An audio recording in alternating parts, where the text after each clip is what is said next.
continuar. Ó, vamos impulsionar um pouco as nossas mentes? Vamos impulsionar? Felipe Santos diz assim no livro dele, né? Diz o seguinte, sobre o amor ao próximo.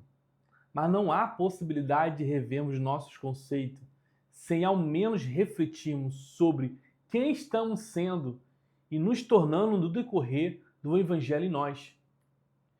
Quando olho para o contexto geral, o que mais me causa náuseas profundas e tristeza na alma, temos tudo e toda a palavra para sermos bons e parecidos com o nosso Senhor Jesus.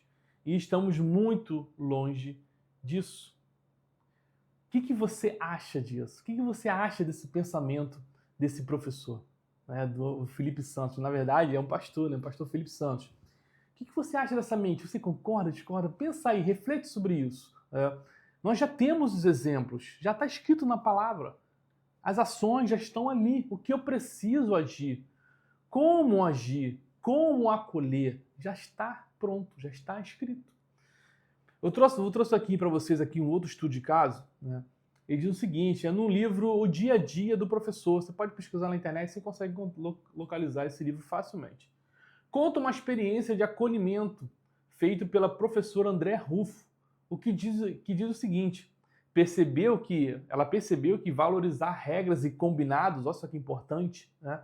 Valorizar regras e combinado com a pessoa com deficiência ali, é um ótimo meio de evitar as saídas repentinas de Mariane.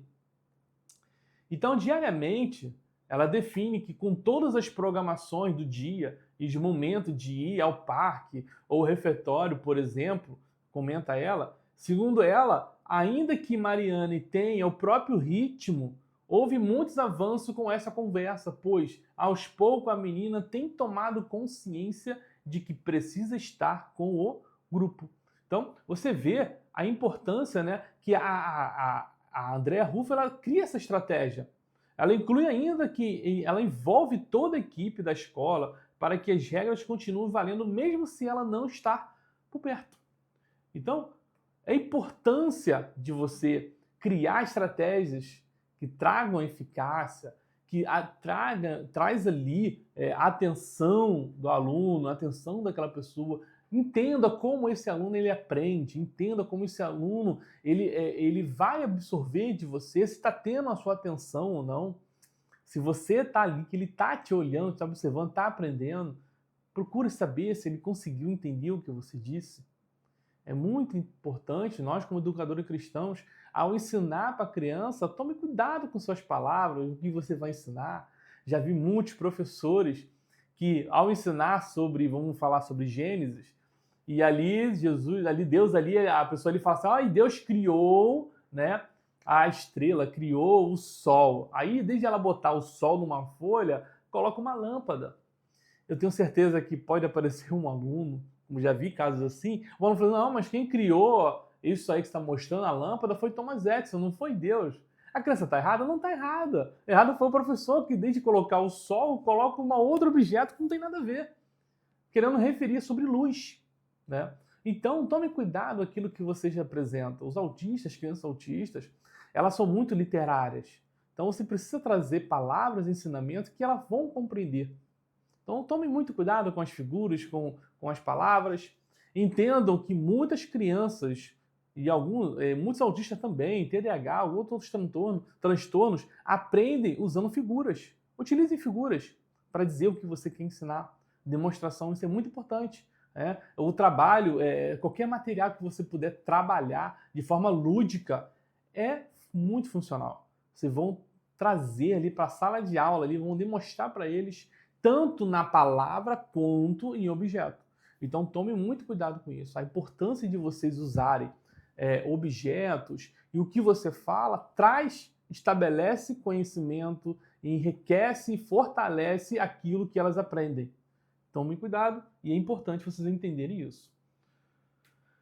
E agora vamos para a parte de socialização. O que é socialização? É a assimilação de hábitos característicos do seu grupo social, todo o processo através do qual o indivíduo se torna membro funcional de uma comunidade, assimilando a cultura que lhe é própria em um processo contínuo que só se encerra na morte, realizando através da comunicação. Então entenda que a socialização, ela precisa da comunicação. Ela tem que haver a comunicação.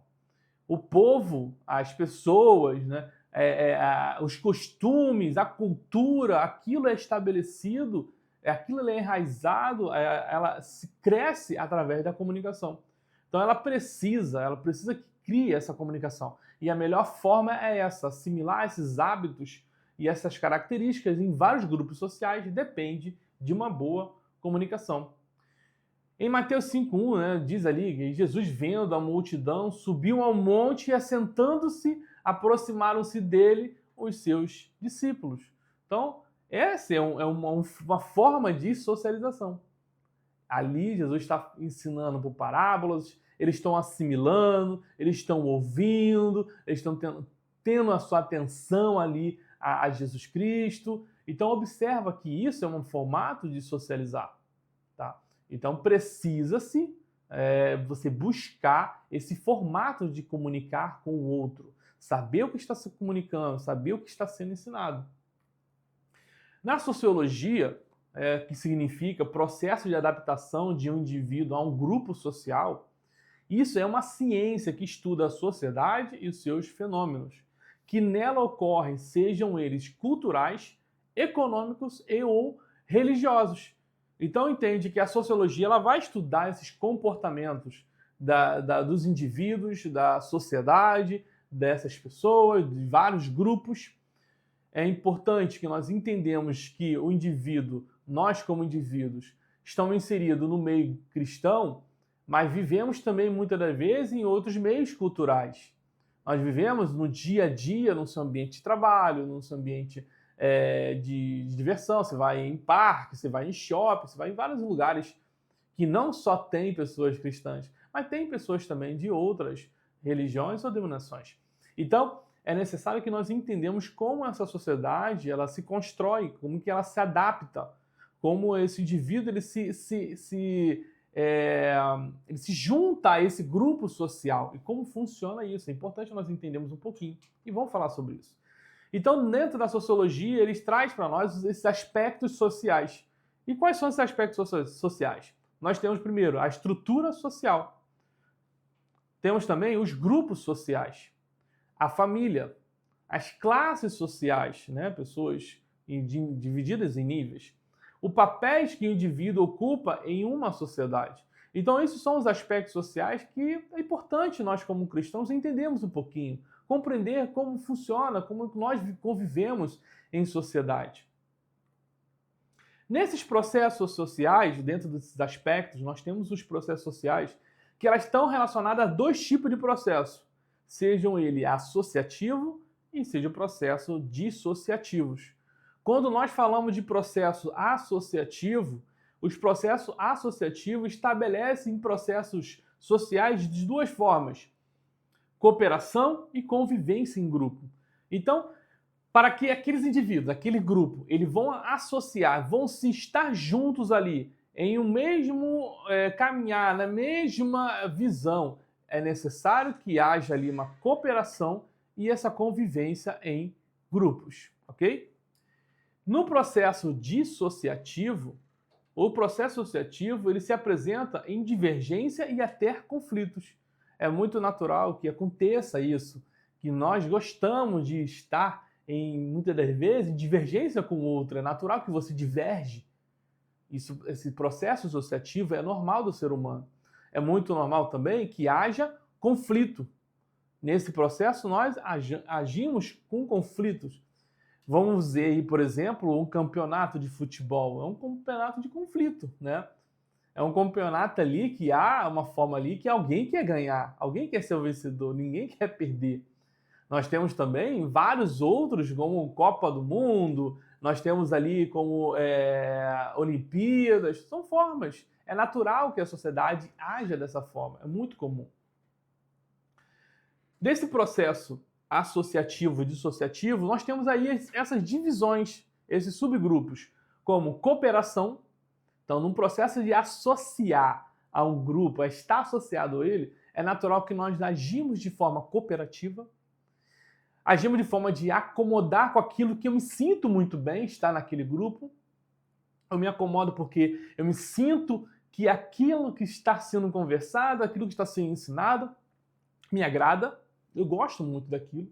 É comum também na assimilação, que a assimilação, esse processo de assimilar, que eu vou conseguir absorver porque eu estou participando, estou cooperando, eu estou me acomodando e eu consigo assimilar tudo aquilo que está sendo ensinado. Mas, ao contrário disso, pode haver o dissociativo. A pessoa que gosta de estar competindo com o outro. A competição é muito natural.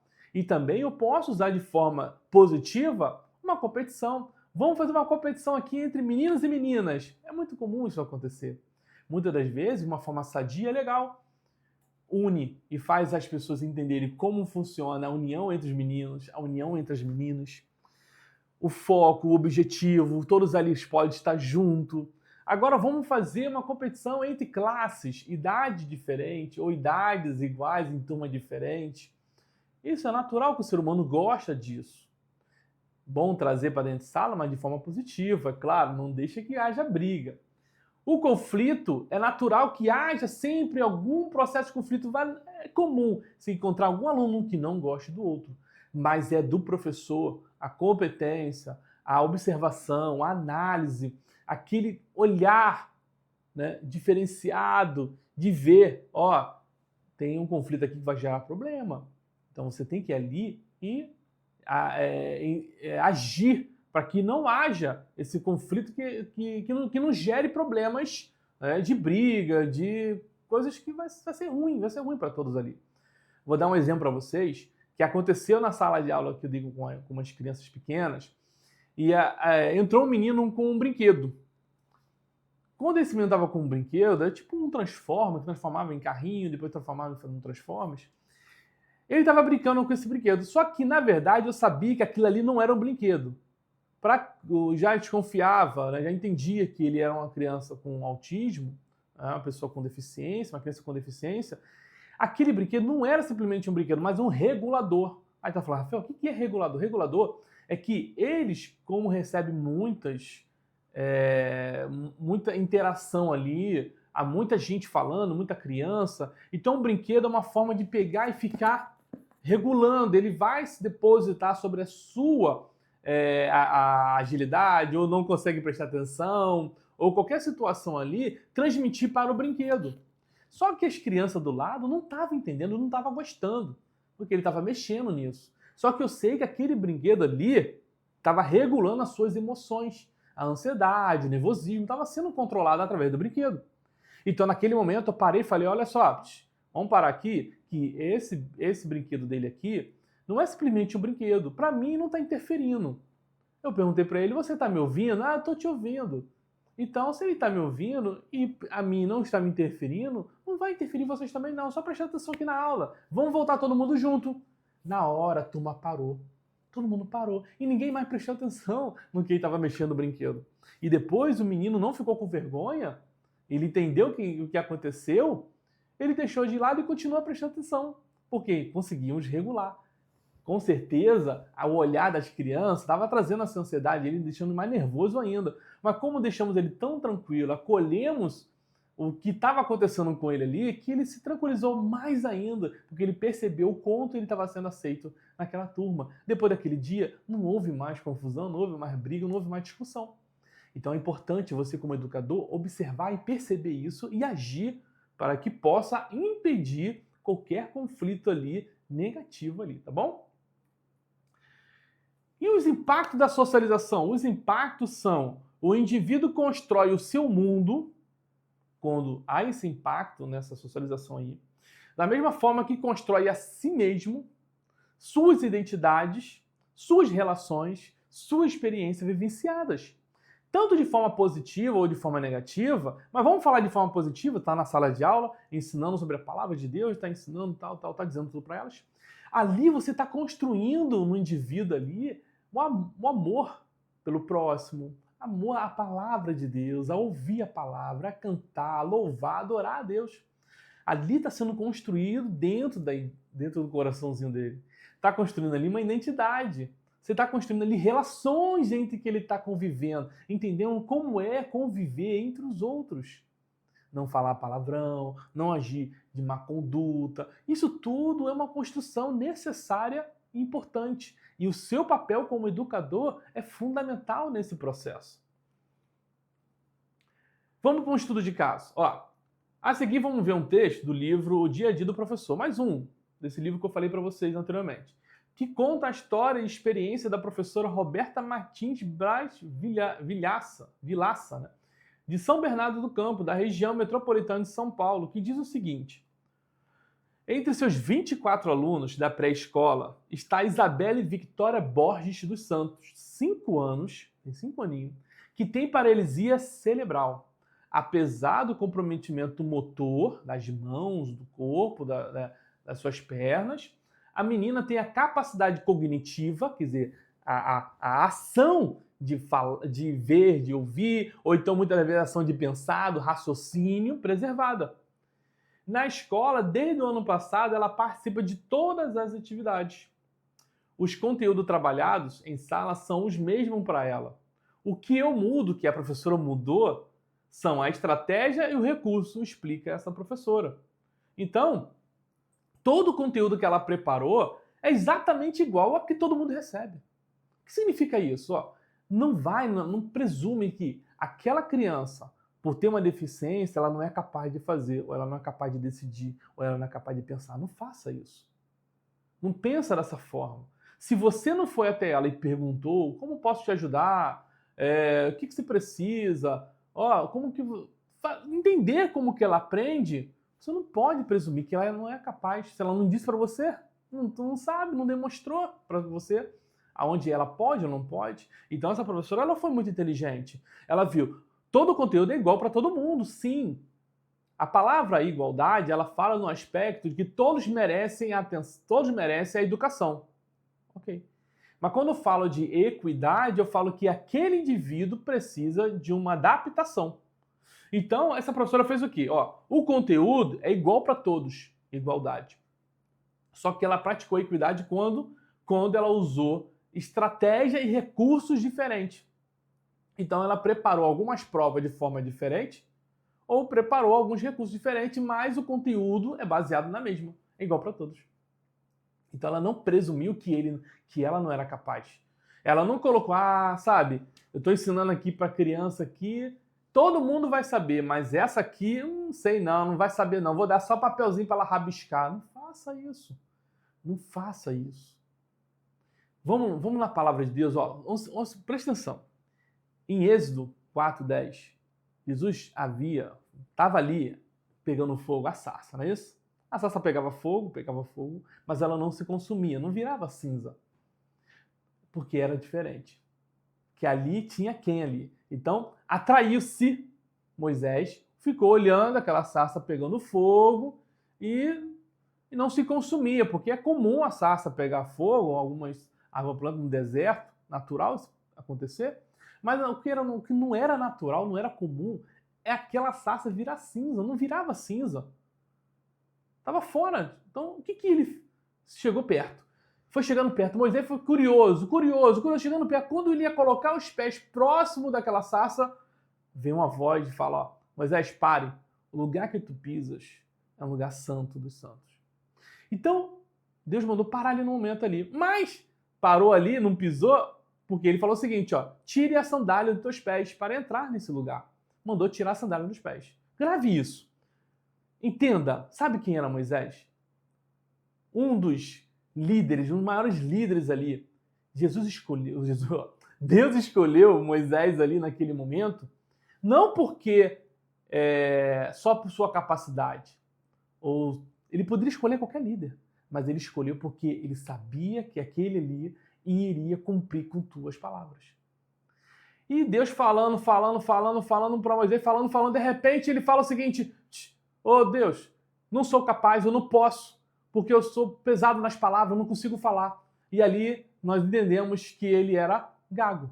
Então entenda o seguinte, Deus escolheu Moisés não somente porque ele tinha vários conhecimentos, ele podia muito bem não ter escolhido porque era gago, mas eu escolhi porque sabia que ele era capaz de conseguir. Então não julgue o outro, entenda que o outro precisa da sua ajuda.